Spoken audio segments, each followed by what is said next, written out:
G'day, legends, and welcome to the Thursday Sesh, Celtic Down Under. I'm your host, Jared, and joining me is Willie. How you going, Willie? I'm going all right, Jared. Busy week. Another busy week as usual for me, so just trying to get in here and get a wee chat about Celtic for a change rather than work. Yep, sounds good. So, looking forward to getting on the pod. Hope the internet signal is not playing up too much because, I was having a few little issues there with you, Willie. So, can you hear me all right? Yeah, I can hear you. Okay, perfect. Just wanted to double check. So, thanks everyone for tuning in. We're going to have the full week off for all three pods, and then today I'm sitting there on the way into work, and I'm like, hang on, today's Thursday. We're playing on the weekend. We better have a podcast. So here we are, me and Willie holding down the fort. So thanks, Willie, for jumping on. And we'll be back to the full complement of all shows next week. But before we get into any Celtic talk, as much as we want to talk about the boys, Willie, I want to touch on something. And I named the episode today, Are You Okay, Mate? And the reason for that is because here in Australia, today is Are You Okay Day. So basically, what that is a check-in on your friends, your colleagues, your family's mental health, see how they're doing. And we're big advocates on the mental health stuff on the Celtic Down Under podcast. Like our only official fundraising thing we do every year was we do the Black Dog Institute's one step forward or 1 foot forward fundraiser that they do for the month of October to raise funds for mental health. Last year we raised, I think it was over $1,000, maybe $1,500 as a group. So what we want to do is that starts next month, and we're gonna get back into it. Those of us who can, we've got a few guys carrying some injuries, so we'll do what we can, and we'll raise a couple more dollars for the Black Dog Institute as well. But yeah, I just want to open that up, and if there's anyone in the comments or anyone who listens to the podcast who wants to join the Celtic Down Under group and do that fundraiser and help be part of it, more than happy, the more the merrier on that. So please reach out. You can contact me on admin@celticdownunder.com. You can also get us at downunderceltic@gmail.com. And then you've got any of the social medias as well. You'll be able to reach out through the Facebook page, through Twitter and the likes. But I want to touch on the Are You Okay Day thing before we get into it, because there's this picture that came out everywhere today, and I just loved it. So I wanted to share it with you. So what it says is, ask, are you okay? Any day. It doesn't have to just be today. So the 4 steps of that conversation will be, hey, Willie, how are you traveling? Step 1. So I'm asking, are you okay? Then Willie will tell me how he's going.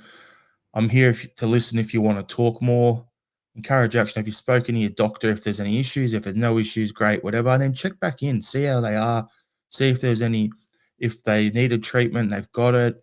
If things are just swimmingly going along perfect, fine, check in anyway, be a good mate. And that's what it's all about. So yeah, for me, it's something I'm big on. Mental health. Liam has spoken about on the podcast as well, that he's had mental health issues in the past. So I know he's big on it as well. And yeah, I know me, Shane, and Liam in particular are definitely all getting in on the one step forward or 1 foot forward fundraiser.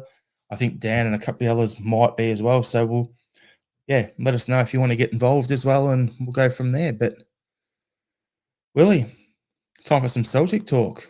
So I just want to get your opinion on something. So St Johnstone, they've cut our away allocation. What are your thoughts on that? Yeah, they're the 4th or 5th club to pull this stunt now. It just makes no sense to me, right? You know what I mean? You watch Celtic v St Johnstone, other than the Celtic sides of the stands, McDermott Park's usually pretty empty. It's a bit of a ghost town, you know what I mean? Their stadium holds about 10,000 people, and they rarely break the halfway mark of that. When Celtic or Rangers aren't in town, they're lucky if they hit over 4,000 for their average attendance side. So it just reflects very poorly on the Scottish game as a whole. And if you have seen Neil Doncaster out in the press complaining about a 14-team league wouldn't be financially viable and it wouldn't be good for business. This isn't good for business either. When you tune into your TV and see one man and his dog watching Celtic play St Johnstone, it's not going to look good. It's not going to reflect great on our game. And yeah, I just think it's time Neil Doncaster and his cronies stepped in, grew a pair, and tried to sort this issue out once and for all, because it's just getting worse. That's what half the teams in the league now saying that you can't come to our stadium or only in limited numbers. I don't know. It's a lot of money for small teams like St Johnstone to lose out on too. You know, I mean, you're looking at the best parts, what, 100, maybe 200,000 a season. And lost revenue through Celtic and Rangers turning up at your stadium and filling 2 or 3 stands. You're just going to reduce them to 1. It just makes no sense to me. Let's do the maths, Willie. So what are you saying? The stadium's at about, what, 10,000? And they're selling, what, maybe 4,000 a game normally? So that's 6,000 empty seats. If you times that by, what, 20, 30 quid? What do they put a premium on? So if we go 30, it's 180 grand per game. And then they play us twice and Rangers twice. So there's 4. So that's 720,000. Yeah, it's a lot of money. You know what I mean? Massive money. So it could be the difference of them getting relegated. You know what I mean? Craig Levein could turn around to the board and say, I'm really sort of a centre half and a defensive midfielder. I really need these players. And all of a sudden, here, I've remarked this one, and they're going to be the best part of $500,000 for the two of them. All of a sudden, that money's not there for them. He's not going to be able to get these players, and the team drops down a division. Why? Because they didn't want Celtic and Rangers in town. And I don't know. It's their stadium. It's up to them. But just be careful what you wish for, because you're biting the hand that feeds you in this instance. On that, Willie, so say he needs a defensive midfielder and a centre back, right? And they're 200,000 each, for instance, in wages. You get them a free transfer, but you got to pay 200,000 a year in wages. It's $4,000 a week. That's what it works out at. So it's a bit of an. I just think it's a stupid decision on the scheme of things, but I can understand what you're saying. Mikey's making a comment here in the comments saying not including their losses from the kiosk sales and the likes as well. So yeah, of course there is. But for me, the issue is, and it's going to sound weird, everything you've said is fine, okay? From their point of view, they're like, we don't want to move our fans around. So that's why they're not doing it. They don't want to have to move 50 fans to open up a stand, right? To make some cash. Whatever. It is what it is. The issue for me has got nothing to do with moving fans around or anything like that. You mentioned Neil Doncaster, and that ties into what I'm thinking. He's got to make a decision, and there has to be some sort of ruling on what has to happen, because the equivalent, I was reading it in, I think it was the Axon chat or something like that, one of the chats I'm in. There's a guy over there in America, and he's watching the games on whatever channel it is. And on that channel, they have the EFL games and the SPFL games. So both are showing games. Celtic, when they go to McDermott Park, where do we sit? It looks empty because our fans are on the side of the cameras. So the stadium, if you're turning on the TV and you got the choice between seeing a 2/3 empty McDermott Park, or you flip to the other channel and there's, say, a Leeds versus a Sunderland or something like that. I don't even know if they're in the same same comp together. But you got those two 40,000 stadiums full to the brim with away fans singing and all this sort of stuff. What do you, as a spectator, what are you going to want to watch? You're going to want to watch English football, aren't you? You're gonna want to watch something for entertainment value. So if the standard of the football is rubbish, right? And then, or isn't that great from one team? One team's great. Celtic's good. St Johnstone, absolute sitting in back park in the bus. So you're looking at that going, this isn't enjoyable to watch. And there's no atmosphere. And then you turn on the other and you've got two teams attacking each other. And there's a loud crowd and there's noise, there's singing, whatever. You're going to keep that TV on that channel. Yeah. Which in turn rolls back into the TV rights where we make no money in Scotland on the TV rights. So it's a whole flow-on effect you've got to look at. It's not just bums on seats in stands and St Johnstone missing out on 2 or 3 players a year because of the money that they would be making on this.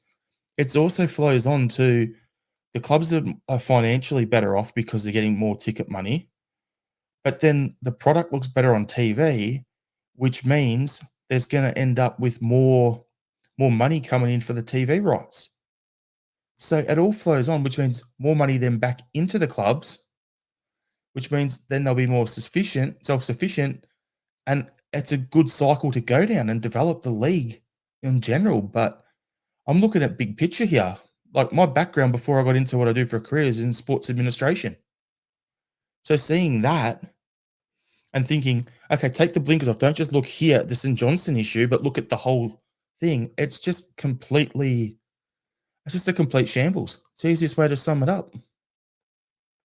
Yeah, it's not a good situation. Like you say, you're trying to promote your league as a good league. We have one of the highest attendances per capita in all of Europe. Yet when you see things like this happen, and you know that the stadiums, the St Johnstone won't fill the stadium. I mean, Hearts and Hibs got the allocation. The chances are Hearts and Hibs might well fill the stadium. Sometimes they won't, but they generally will be able to fill the stadium because their fans do turn out. St Johnstone don't have a great fan base as it is. I mean, 4,000 is probably the most of their fans you'll ever get inside the stadium, unless you go have a day out in Hampden, then the whole city just empties and heads on down there. But 4,000 is a good figure for them. But to turn around and say, oh well, you're going to play Celtic or Rangers, and nobody turns up because they don't like they don't like their team's going to get beaten probably, and probably beaten heavily sometimes too. People just won't turn up for it, and it's going to make it look bad, no matter which way you look at it. Yeah, it's just, I think we normally talk about the biscuit tin mentality at Celtic from the board. RL77, he's saying bowling club mentality. I'm going to go on worse. It's not even a bowling club mentality. Some of the bowling clubs over here have actually got a bit of money behind them and actually are forward thinking. That's more like a table tennis club mentality where they roll out the tables from 1982 and, chuck a few nets on, get some paddles that are half broken, and you play games on it. It's pretty much that. Yeah. It's just not good enough. So I'll go through with, so Michael Ross was saying, I'll laugh if St Johnstone and the likes have financial troubles. It's their own problem now. They've made that bed, they've got to lay in it. RL77 was, I've never wanted Celtic to try and get out of Scottish football, European League, English Premier League, whatever, but I'm kind of getting there now. I've been that exact chain of thought myself, RL77, for the last however many years, but realistically, it's basically last year onwards, I've started to lean more towards, we should actually. I've always been of the sort that if we did, I didn't want to, but if we did, then I want our B team to take our first team spot in the premiership, and then we go and play wherever we play with our first team. That's what I'd want to see. And our B team just can't qualify for Europe. That's the way I look at it, because I like the Scottish history and that we've got there. Something similar over here in the AFL is you got Port Power in the AFL, but in the South Australian Football League, they have the Port Adelaide Magpies, which is their original team, which is one of the big historical clubs, as their feeder team. So I'd like to see that sort of setup where our B team's playing where our first team is now, and then we go, and if it's in the EPL, if it's in the Bundesliga, if it's wherever in a European league, so be it. Michael Ross was saying, he's the same, but he'd love us to leave. Trouble is, he's nowhere to go. McLaughlin, legend, love it. RL77, if this continues, the only way around selling it for TV is more games at Celtic Park and Ibrox. Either that, or we just don't have a TV deal and you actually let the clubs do what they used to do in Spain or whatever, where they have their club TV channels instead. And then Celtic TV would be at each club as its own, and you could make more that way, because we're playing our home games, but if we want an away game, either you get reciprocal rights with the away fans from those clubs, or you go and spend £5 or something to get access to watch one game on Dundee United TV or something like that, and that'll put money into the clubs that they're missing out on from ticket sales, and also put money into clubs that they wouldn't have been getting from the TV deal. So that's the only other thing around it. Yeah. I mean, the Portuguese clubs have got a great setup for that. Like they sell all their home games, and then every away game is shown on the TV, so the TV rights, and that's something Scottish football should be looking at as well. Like, but I think they're just happy to keep the status quo, pat themselves on the back for whatever they're doing, and head off to Europe and hobnob with the rest of UEFA or FIFA or whatever. It just seems to be a closed shop. It doesn't. It's not great. Like, there's no forward thinking about them at all. Yep. As it goes. 100%. So John Clements is saying we will need to loan players to clubs and get their home ticket allocation to get away tickets. And McLaughlin's saying surely this has knock-on effect to what St Johnstone can buy in the transfer market as well next summer when they're knocking back away fans' money. Exactly. Not just now, it's for future seasons. So you look at it this way. If they keep the same prices and everything that we just did the maths on, it works out 720 a season, and that's them hoping that Rangers don't go bust, right? Again. So if that was to stay there for 10 seasons, or even if we bring it back to 5 seasons, that's £3.6 million. That's big money for them. So that's pretty much the money we spent on one player in terms of Nicholas Kuhn. But that over 5 seasons would be the difference between staying up every year and having quality players in their squad. Yeah. And then McLaughlin saying it can't be doing them any good in the long run. And then Michael was saying, where are we? The fact that we're stuck in Scotland until this fantasy EuroLeague ever happens. Yep. So, got a couple other comments here. So, Pete J, I would accept it if Celtic applied to get in the English leagues because we'd eventually be successful, but I'm totally across any fake border European league.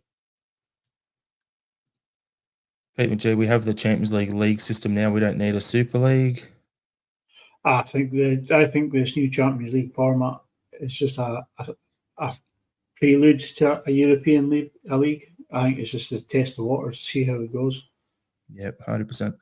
Now, Ali's got a thing here saying, who gives an F about St Johnstone and the other teams' cut allocation? They're quite entitled to do that, so just need to comply and do the same. Simple as, it's not rocket science. The reason we're talking about it, Ali, is I'm not giving an F about St Johnstone, right? It's not about them. For me, as I was saying before, it's the bigger picture on look at how poor it looks on TV, so the optics of it. But on top of that, if these clubs are all going broke, what happens? The standard of Scottish football drops off even further. On top of that, you have, if we want to change something, some rule, you need an 11 of the 12 teams voting. So we need, if Rangers are voting one way because fuck Celtic, they never will vote the same way as us. We need every other team in the league. We need to be on good terms with them. That's why I'm talking about this as well. Like St Johnstone actually, would actually be a good ally to have for that sort of regard if we wanted some change. So, yeah, at the end of the day, there's a whole bunch of different reasons. Yeah, the other thing with that is we can't really cut St Johnstone's away allocation because only about 10 of them turn up to Celtic Park every time they can. They know they're going to get horsed, so they don't bother coming down for the journey. You know what I mean? It's a messy situation, and it's kind of spiraling out of control a bit now. And we all know who started it, and it was French Eddie having the audacity to score a winner at Ibrox, and it's just kicked off from there. Rangers turned around and said, right, we're going to cut your allocation next. Then it was, who was it, Hearts after that, then Hibs. I think Aberdeen had a shot at it, and now it's St Johnstone. I mean, who's next? Is Kilmarnock? Maybe Kilmarnock have as well. Is Kilmarnock going to turn around and say, right, you can't have any more than 2,500 fans? Ross County, I mean, they've got a 6,000 seater stadium. They give you 2,000 or 3,000. That was the whole point of having in the 90s having this rule where anyone in the Premier League has to have a $10,000 seater stadium. Was so the Old Firm back in the day would be able to have 2,500 of that for their travelling support, because everyone knows they've got a massive travelling support. Yep, 100%. So there's one other thing here that I want to jump on. RL77 was saying, imagine being some of the new fans we picked up in Japan or wherever, tuning into empty stands and plastic pitches. And that's exactly what I was talking about before. The optics of it when, say, you're the American guy who's tuning in watching, and what do you get? You've got the choice between a Leeds versus Sunderland or whoever it was, 40,000, they're going back and forth at each other, or you've got a three-quarter empty stadium with no atmosphere and a team parking the bus. What are you going to be drawn to watch? You're going to watch the AFL. You're not going to watch second or third tier English football. You're not going to watch top tier Scottish football. So yeah, it's just we're all back to the same spot where we started off, Willie. It's just disappointing. Yeah. And how long does it turn around until they turn around and say, oh, look, we can't afford to pay the groundsman anymore. Let's get a plastic pitch in to save us a bit of money on maintenance. Yep. Well, that can't happen. So well, it can't happen now, can it? They changed the ruling on it, didn't they? Yeah. It was one of those things where I was talking about the voting rights from St. Johnstone and stuff like that, that it needed to push things through, because that was all part of it as well. But anyway, Willie, I got to ask you, what do you think about the whole VAR review thing that Willie Collum released in the media? How do you think that went? Did you watch the YouTube thing, or did you just read the articles, or how did you absorb that info?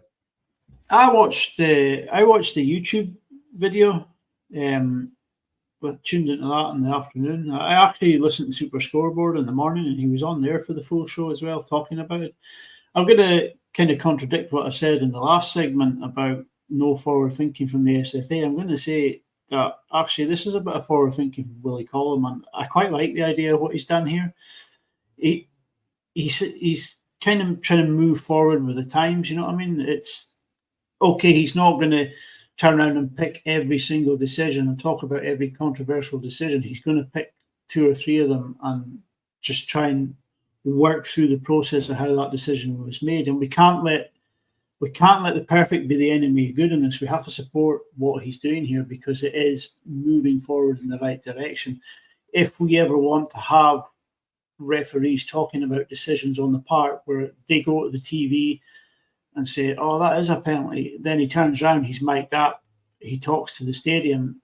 I think he mentioned that in Super Scorer. You'll need coaching in that situation of what to say and sort of how to make the decisions on it all. But for me, this is a step in the right direction, and it is something we really should be embracing.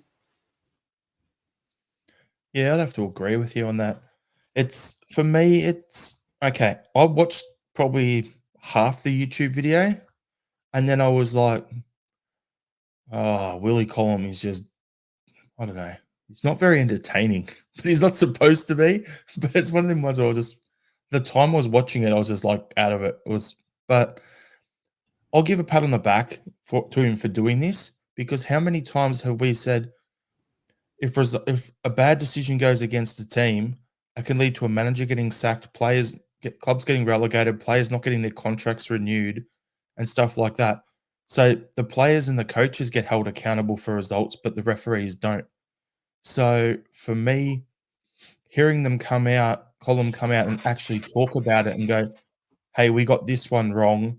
This one we got right because of this, and this, before at the very start of the phase of play, and explain things.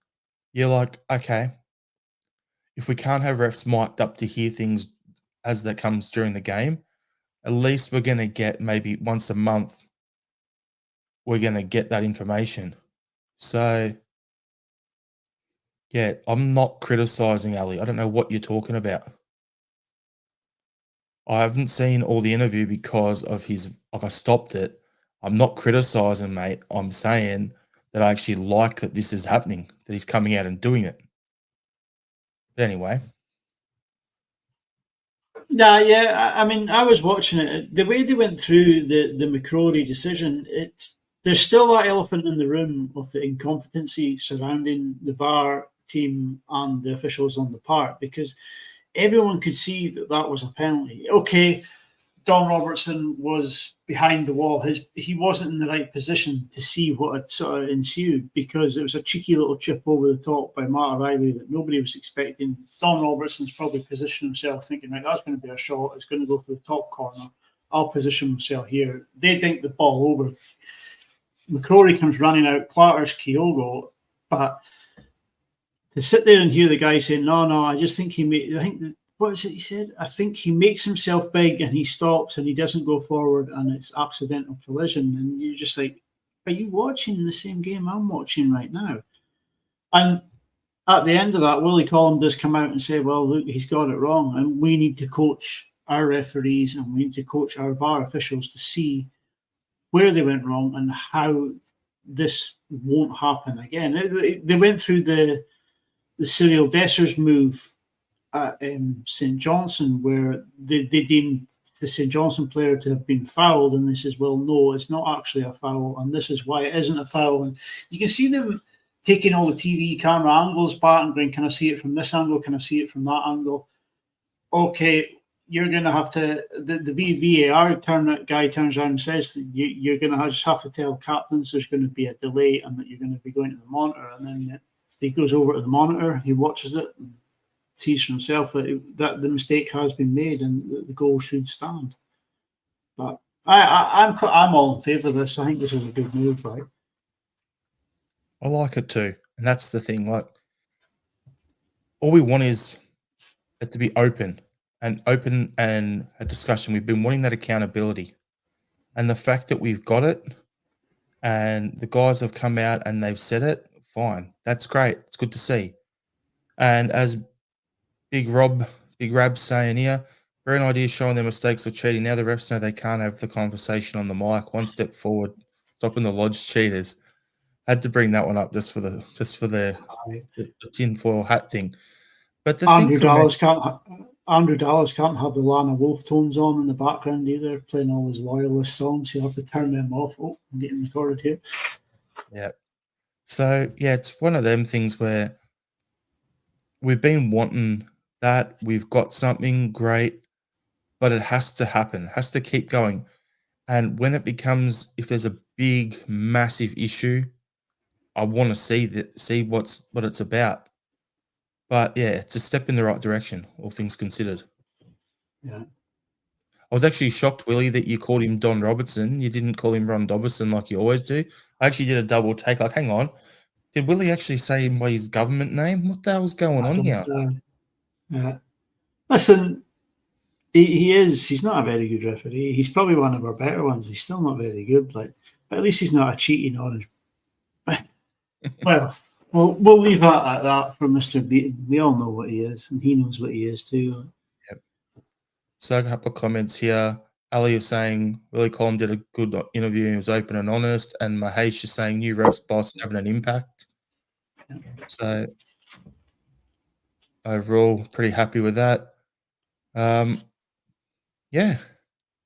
See how that plays out over the course of the season, but I'm liking it so far. Alistair Johnson is rumoured to be getting a contract extension. So it's going to make him one of our top 5 earners at the club, apparently. So what's your thoughts on that, Willie? Yeah, thoroughly deserved. I mean, if you think about it, he's come in, he's replaced Josip Juranovic, or Josip Juranovic was on his way out, and he came, and he's never really looked back since he went in the team, and we've never really noticed any difference. We've probably seen an improvement. It's one of that ones where if every transfer could happen like that, where one goes out and one comes in and improves the team like that, it's definitely the way forward. But his deal, he's probably on 15 to 20k a week. He's going to go from 20. He'll be on 20 to 25, maybe even 30k a week now. So it's thoroughly deserved, and his performances this season he actually merits that pay rise. Yeah, for me, Willie, I look at it. I agree 100% with what you just said. He's earned it. He deserves it. He gets the club. He plays in a way that we just love it. And there's comments here. So you got people are saying, McLaughlin is saying, my favourite right back since Jackie. RL77 saying, I hope we can keep him for years. Heavy Vibes is give AJ top dollar. So the way I'm looking at it is this is perfect because in a few things, it protects our asset because it gives him a long contract. And if someone comes in for him, then we're going to get top dollars for him. We'll get some big money on him. Pete McGee saying my favourite since Lustig. So, yeah, the thing with Johnstone for me is I love the way he plays. As we've said on the pod a few times, he'd be the club PR person's absolute dream. Like, what do you need to do? He seems like a leader. He's well spoken. The girls, the female Celtic supporters, the girls, they love him. He's just got a lot going on at the club, and I just love having him there. And yeah, long may he stay, and long may he be around for a while, and he's well deserved. And the thing, Willie, is we cleared out. We went from almost a 40-man squad down to a 25, 26-man squad now. We brought a few players in, but there's going to be wages that have been freed up. So this is what I want the club to do. Those who are good players who have earned it, give them a pay rise, give them a bump, lock them down long term. Guys like AJ, he's currently going to 26. He's going to be 28 when his current contract expires. So either he gets sold at the end of this season if he doesn't extend, or we extend him long term, and we keep him a lot longer. So yeah, we'll figure it out. So we've got some things here. So Smell the Glove was saying, after the way AJ played in the Copa, I thought more clubs would have been hovering. RL77, future captain. I wouldn't put it past him if he stays long term.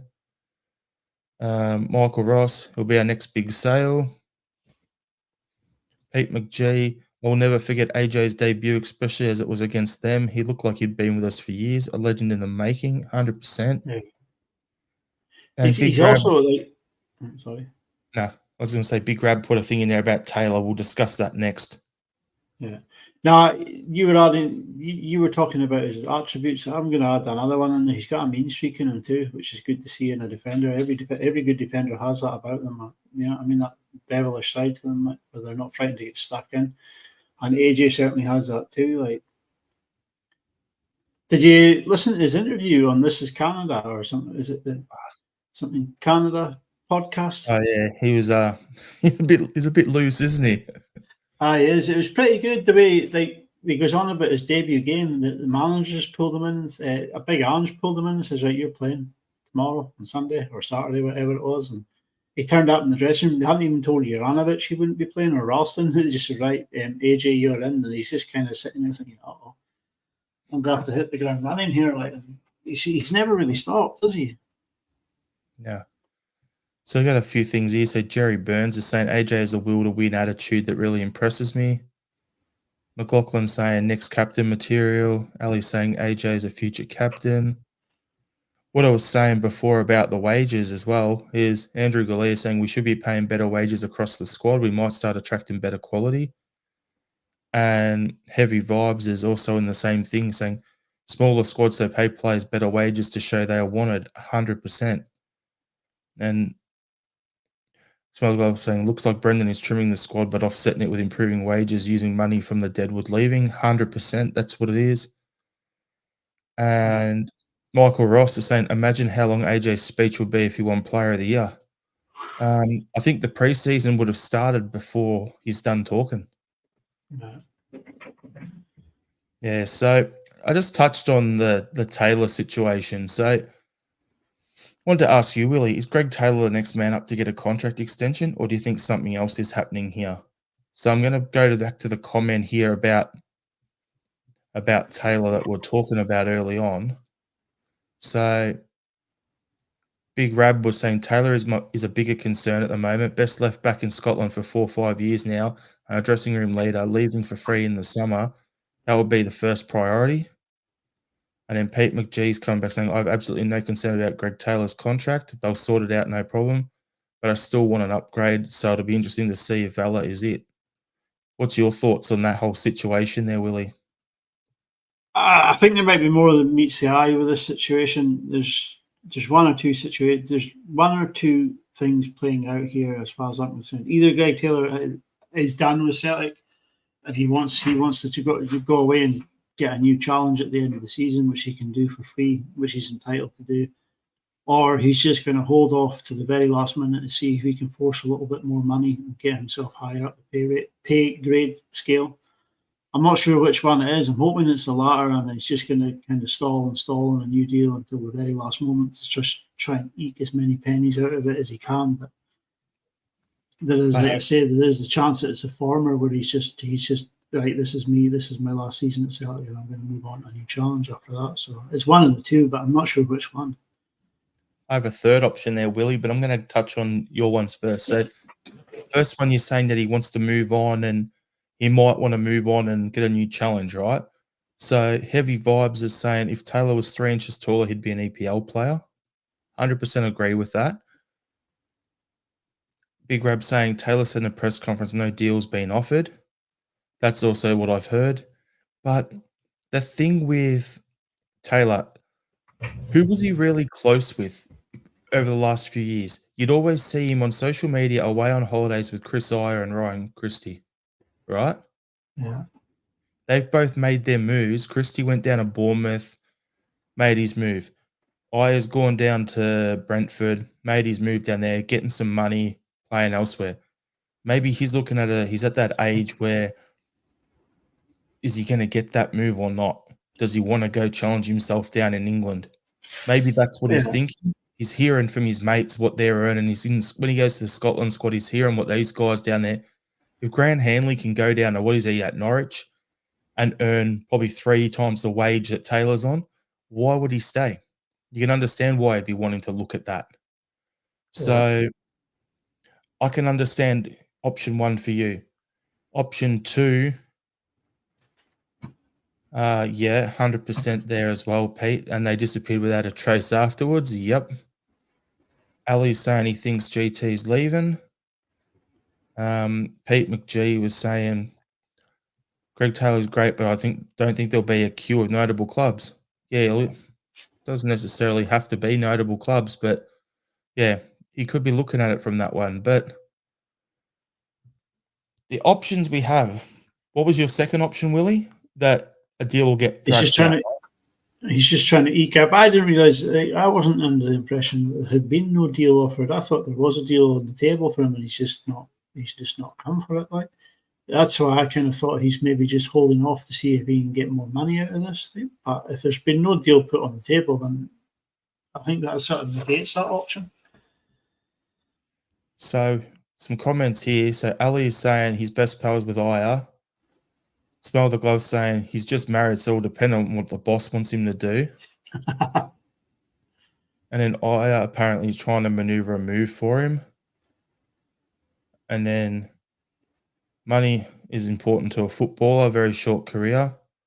So I can understand all of that. So look, I think if he was in negotiation, maybe he hasn't had an offer come to him because straight away his agent would be reaching out and he'd be having talks with Brendan or whoever's doing it, and they'd be saying, so if I sign this new contract, what's the plan? And they'd be like, oh, well, we still need to try and upgrade. So he's like, why would I sign a long-term deal to potentially become a backup when I could go down south, earn more money, and be a starter? So that's probably why, if a contract offer hasn't come through, that's probably why. But the third option, Willie, get ready to sound the Claxton, everyone. Jerry Burns has said it. Maybe they're waiting until next season and bringing back KT. That's all the talk I'm hearing. So the talk is we've got Vela on loan. He has a 3 million buyout clause in his contract, which we have an option on to activate before anyone else because he's on loan with us. So maybe we're looking at, we'll get to January. If Taylor decides, yeah, I'm going to go on a Bosman down somewhere in England, we can sign Kieran to come back home up the road. If we get him to take a pay cut back a third of what he's on down there and like 40 grand, he'll fit our pay structure. If he wants to come home, and then you activate that option for Valley, and then you still got European starting one if he's healthy, and then you got Valley backing him up. So there's that. That's the third option. So I think that's probably more that one. So it's probably more of a high probability at this moment in time. Looking at all the evidence that's in front of us, Kieran Tierney's not getting a game at Arsenal. I don't think he went out on loan during the window due to the fact he's injured. So January comes. Is Kieran Tierney free to sign for other clubs in January, the same as Greg Taylor is? You can sign in Bosman, a pre-contract sort of thing. across the border. Yeah. So. Yeah. So we got some comments. KT behave. Smell the glove commented. Valley would have to stay as KT will be injured in preseason. Heavy vibes. Only take KT if it's pay as you play.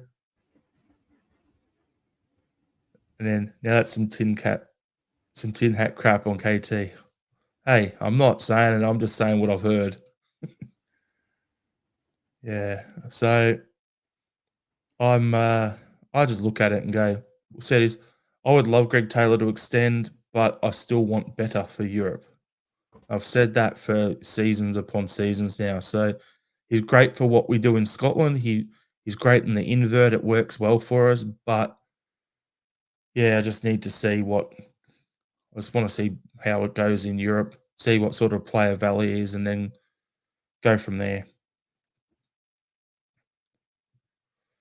So next thing, Willie, we're going to talk about the game on the weekend against Hearts. So we're playing it at home. What are your general thoughts heading into this game? General thoughts are I'm super excited to see Celtic back on the TV again. It's a Saturday game, which means it's a 4 a.m. Sunday morning kickoff for me, which is not too bad a time frame, really. I normally get up at 5 in the morning anyway, so an hour earlier, it's not too bad at all. So I'm super excited to see this game. Hearts on start when you go. I was gonna say I can't wait to get back into it as well and just see the boys back playing, and because they've been in some great form. What time did you say kickoff was? 4 a.m. for me. I'm gonna have to break your heart there, Willie. It's not 4 a.m. for you. It's 2 a.m. for you. No, it's 4. Yeah, you're 2 hours ahead of us, so it's 10:15 over there at the moment, and yeah, it says it's midnight Sunday kickoff here, which means it'll be 2 a.m. for you. I had to tell you so you didn't sleep in and wake up when the game's over. So it is. I got my fucking hours wrong again. Yeah, so I thought it was 13 hours. Unlucky. Yeah, it's 3 p.m. Saturday kickoff. So yeah, that's midnight for us and 2 a.m. for you. There you go. Yeah. So yeah, I've got thinking here. Do you think any of our new signings will be in contention to start the game, Willie? I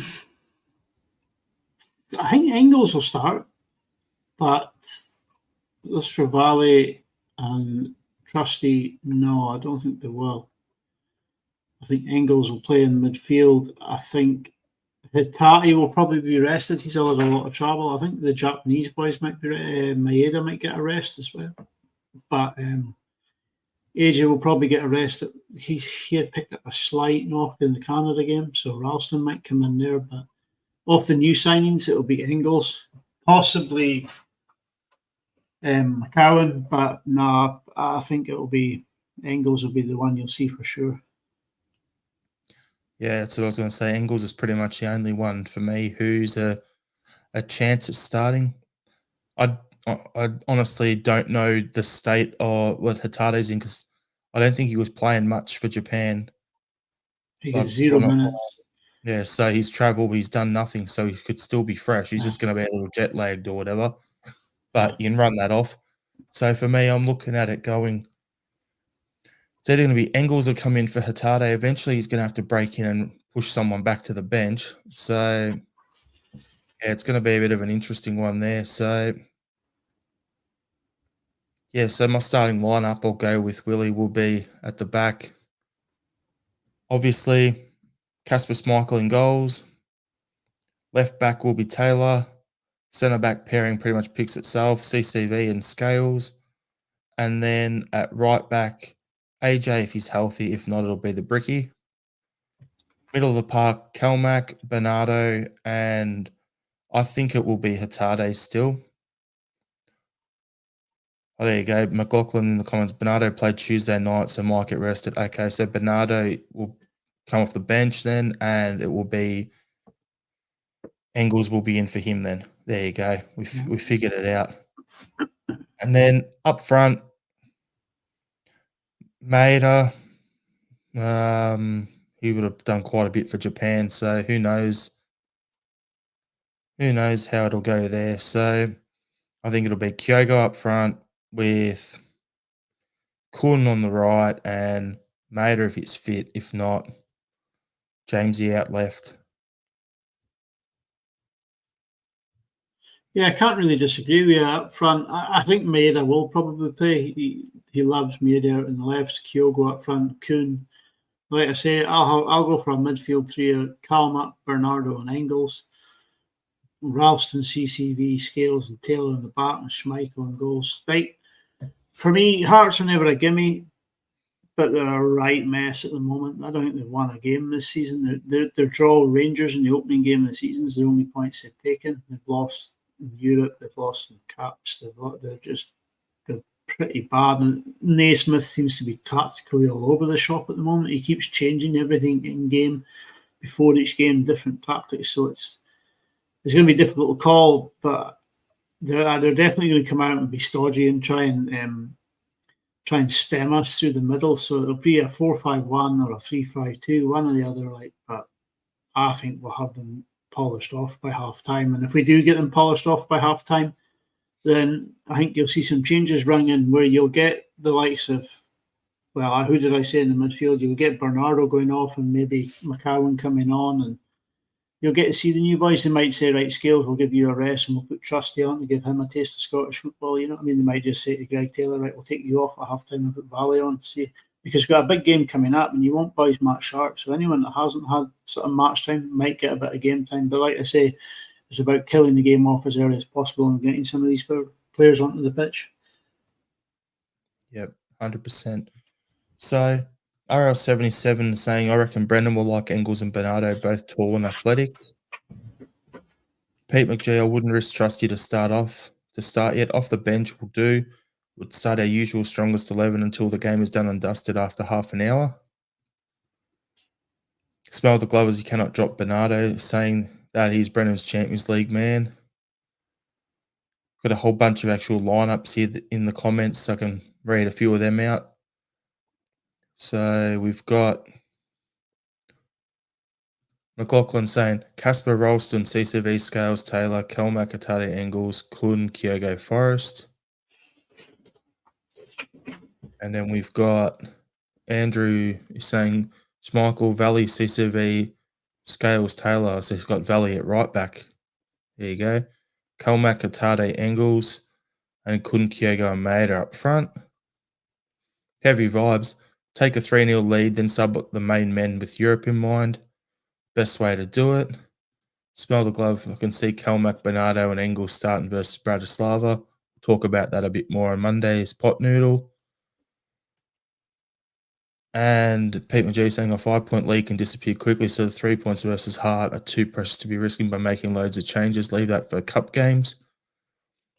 I just think the form we're in and the situation they're in, they're ready to cop it doing. It's the easiest way there. Pete McGee's following up saying, I want us to be 8 points clear of that mob before kickoff. So RL77 early on in the pods at 6-0. Naismith sacked, job done. Yeah. And then Pete McGee, I think we'll put the last nail in Naismith's coffin on Sunday. So Willie, I hope so. What's your score prediction? I'm going 5-0, and I think Kyogo's going to open the scoring very early.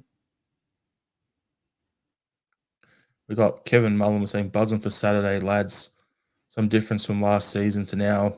We'll put 5 past the Jam Tarts. For me, it's going to be pretty simple. Yeah, we're going to Michael Ross coming here. Let's blow the watery farts away. Oh, diet hands. McLaughlin 3-0 Kyogo hat trick. Andrew saying 6-0. Smell the glove was I'm going for 4-0. That's what I agree with. Smell the glove. We'll thump them 4-0, and the only reason we'll stop at 4-0 is because Brendan will be like, all right, cue in the rack, let's sub some guys on and get some minutes into some new signings. So we'll be 4-0 up, 50 minutes into the game sort of thing. And then it'll be like, okay, Kalmack off, Hatade off, Kyogo off, and just make Scales come off or whoever and just make a whole bunch of subs. And the thing Brendan's got to realise is you can only have 3 stoppages to make you 5 subs. So yeah, we'll get on with it. But yeah, I think we're going to smack them 4-0 because we're going to put the queue in the rack with Champions League in mind. So Willie, we always end off the pods with a final thought. Yeah. So you got one ready to go, or do you want me to go first? No, I'll go. They're eating the dogs. So my final thought, just for a bit of context, in Melbourne at the moment, we've got this big military convention on, all right? And there's a bunch of protesters out and about carrying on. I'm walking through the city yesterday, and apparently, if you walk in Melbourne at the moment in the vicinity of this building, you're a war criminal, because that's what I got called yesterday. So that's always a highlight of my life. So fun times. So thanks everyone. Rebel to the core. So yeah, thanks everyone for tuning in. Appreciate it. Looking forward to having the football back. We'll see you next week. Hail, hail. Hail, hail.